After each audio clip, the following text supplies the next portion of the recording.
davidovinet.com. Vivons ensemble votre histoire.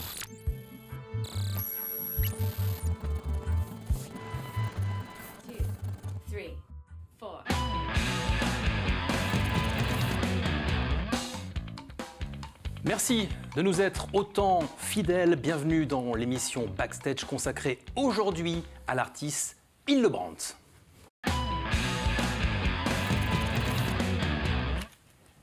Salut Hildebrandt. Bonjour. On te reçoit aujourd'hui pour cet album, l'album Will, dont nous allons détailler le contenu. Mais avant cela, puisque c'est ta première dans l'émission Backstage, j'aimerais que tu te présentes au public. Tu as grandi à La Rochelle. J'ai grandi à La Rochelle. Je suis né à La Rochelle. J'y ai grandi dans un petit village au nord de La Rochelle, au bord de la mer.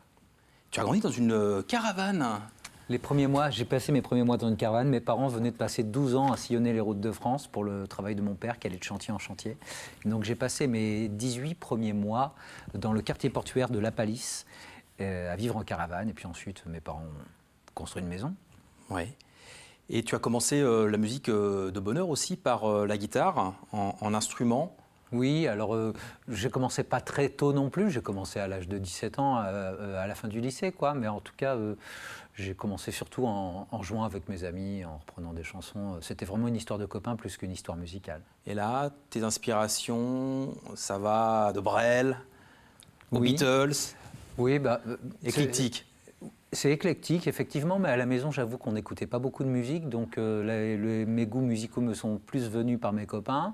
Et puis, je ne suis pas allé chercher très très très loin. J'ai le nez qui est tombé dans les Beatles très très tôt. Et puis, en fait, j'ai été un peu monomaniaque, quoi. Mais comme beaucoup de gens, hein, la moitié de la planète, on va dire, est fan des Beatles, non, je ne sais pas. Mais en tout cas, Brel et la chanson française, tout ça, ça m'est venu un petit peu plus tard. Mais d'abord, moi, c'était la pop anglaise. J'avais de la famille en Angleterre, je voyais que par l'Angleterre. Et tu as passé d'ailleurs une année en Angleterre, ouais. Avant de revenir en France. Là, tu démarres avec un groupe qui s'appelle Coune Marron. Oui, c'est ça. Ouais, c'est vraiment une histoire de copains aussi, hein, puisque certains de Coup de Marron, je les connaissais au lycée. Un autre que j'ai rencontré en Angleterre. Le hasard fait qu'on s'est rencontrés en Angleterre. Et au retour d'Angleterre, on a monté ce groupe-là. Ça nous a quand même tenu une douzaine d'années. On a fait 3 albums, dont une bande dessinée. On a eu pas mal d'histoires. On a appris en fait tout le métier ensemble, comme ça, très lentement, très doucement, dans ce groupe. Une découverte chanson quand même au printemps de Bourges 2005. Donc tu l'as dit, beaucoup de projets avec ce groupe. Et puis au bout de 10 ans à peu près, tu décides de lancer une carrière solo. Pourquoi avoir attendu autant de temps d'ailleurs ?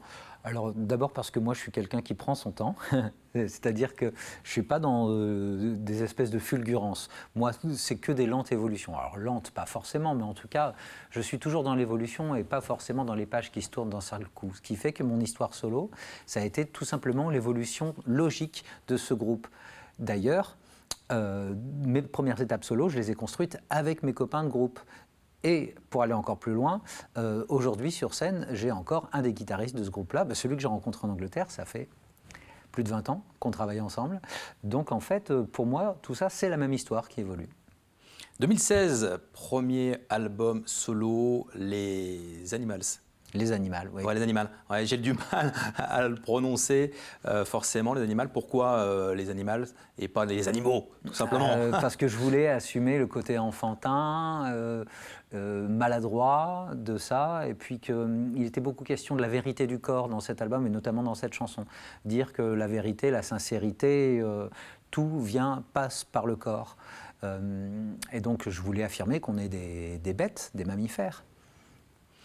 Deuxième album 3 ans plus tard, 2019, avec Elle, mais I-L-E, plus loin, Elle. Elle. Qu'est-ce qu'il y avait là-dedans ? Alors, j'étais passé donc de la vérité du corps. En fait, encore une fois, c'est une évolution. C'est-à-dire que j'étais beaucoup sur la vérité du corps, sur le corps. Qu'est-ce que ça implique ? Qu'est-ce qui nous dépasse là-dedans ? Et j'étais beaucoup aussi dans des questionnements de quelle est mon identité, quelle est ma part de féminité, ma part de masculinité, avant que ça devienne central, cette question devienne centrale dans nos sociétés. Et j'étais aussi beaucoup sur le questionnement de l'insularité. le repli sur soi, le fait de se protéger, de trouver un abri et en même temps s'ouvrir sur l'océan qui est une fenêtre sur le monde. Moi qui ai grandi vraiment en bord de mer, en face de l'île de Ré. Vraiment en face en plus. Donc j'ai mélangé cette question, les dualités, repli sur soi, ouverture, et masculin-féminin. Et c'est pour ça que j'ai appelé ça il-elle. L'île, l'insularité, et puis l'aile, l'envol, et il masculin et elle féminin.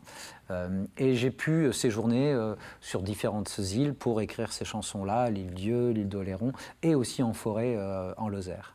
Et oui, car tu écris, tu composes, tu écris vraiment très très bien. Merci. Tu viens de nous donner tes sources d'inspiration. C'est vrai que ça aide de se retrouver dans des îles ou dans des forêts pour écrire. Et tu viens d'écrire ce nouvel opus. Depuis le 19 janvier 2024, nous avons la possibilité d'écouter ce 3e album, Will. Will pour Wilfried, c'est ça, ton prénom? Pour Wilfried, parce que tout le monde m'appelle Will, enfin tous mes amis m'appellent Will, et puis aussi parce que c'est la volonté en anglais. Alors je le disais un petit peu plus tôt, c'est vrai que la culture anglaise, c'est quelque chose qui m'est très cher, culture britannique. Notamment sur ces chansons-là, je les ai construites, habillées, avec l'artiste Les Cope.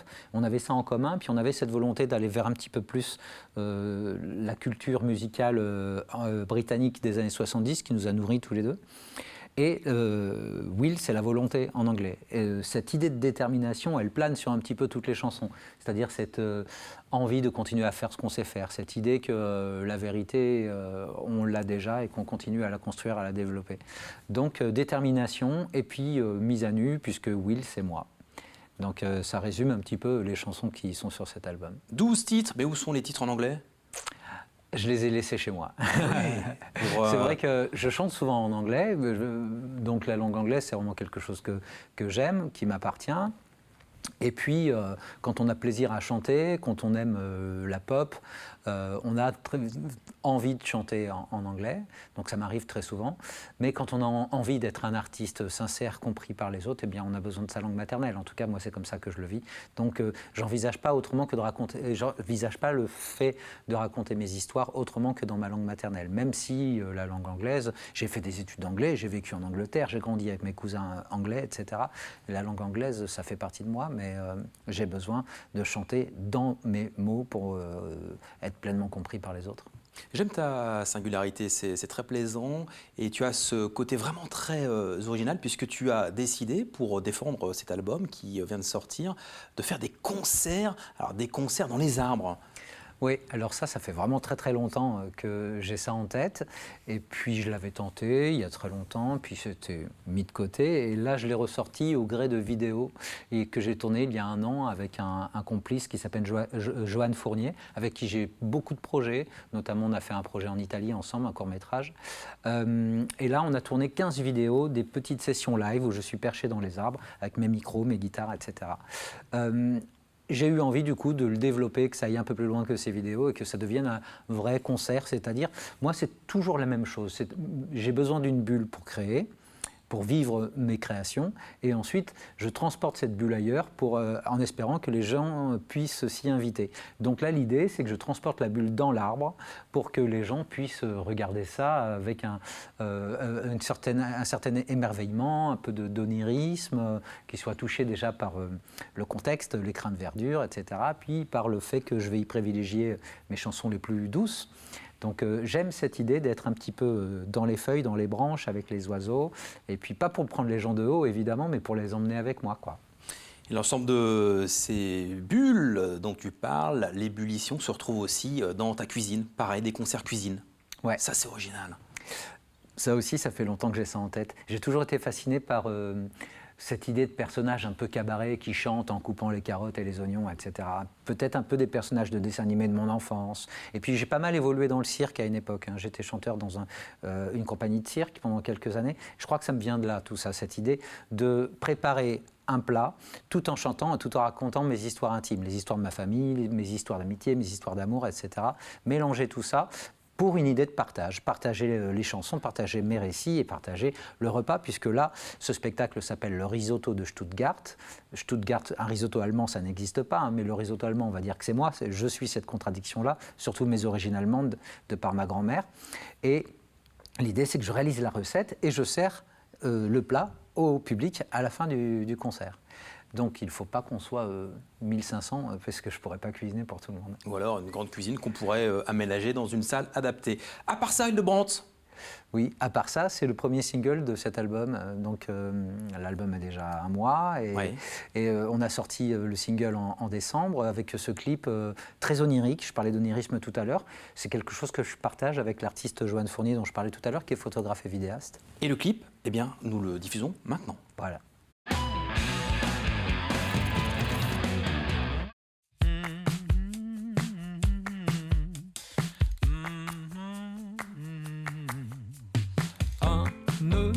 Juste là, un nœud dans mon ventre, là tout contre moi, je retiens la tourmente, un nœud à l'estomac, attache affolante, s'entend dans ma voix, mais c'était quand je chante, oui mais à part ça tout va bien. Je remets tout à demain. À part ça, tout va pas mal. Demain, dévale.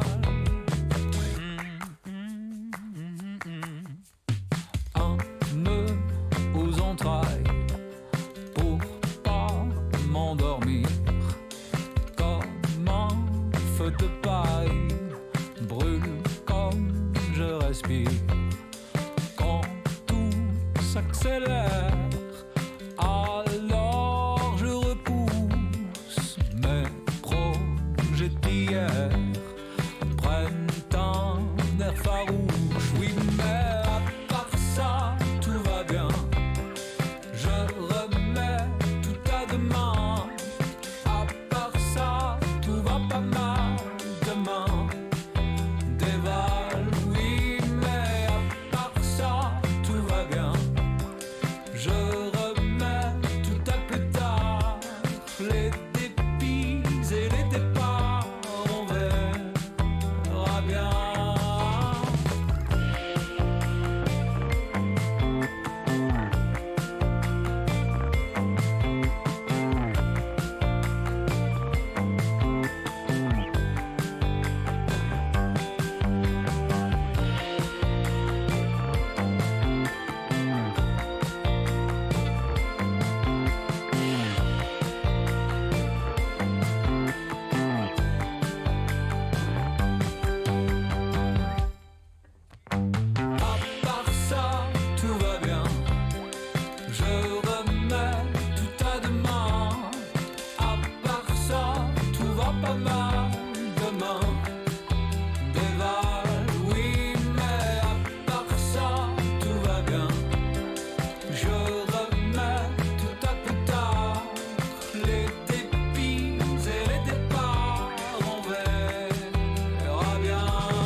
Hildebrandt, à part ça, tiré de l'album Wheel, où est-ce qu'on va retrouver cet album, ton actualité, l'ensemble des concerts dans les armes, dans les cuisines, sur quel site internet? Le site internet, c'est hildebrandt-musique.com. Et puis après, on a aussi plein d'infos très, très détaillées sur tous les réseaux qui sont Facebook, Instagram, etc. Et tu seras, cher Hildebrandt, le 30 avril à La Rochelle, le 24 mai à Miramas. Tu seras également à Bretignolles-sur-Mer. Il faut noter cette date, le 29 juin, et puis aux Francopholies de La Rochelle. Et oui, il y sera le 14 juillet. Merci d'être venu jusqu'en Vendée pour présenter ton magnifique album. Merci de nous avoir suivis. Et puis on se retrouve la semaine prochaine pour un nouvel épisode de Backstage.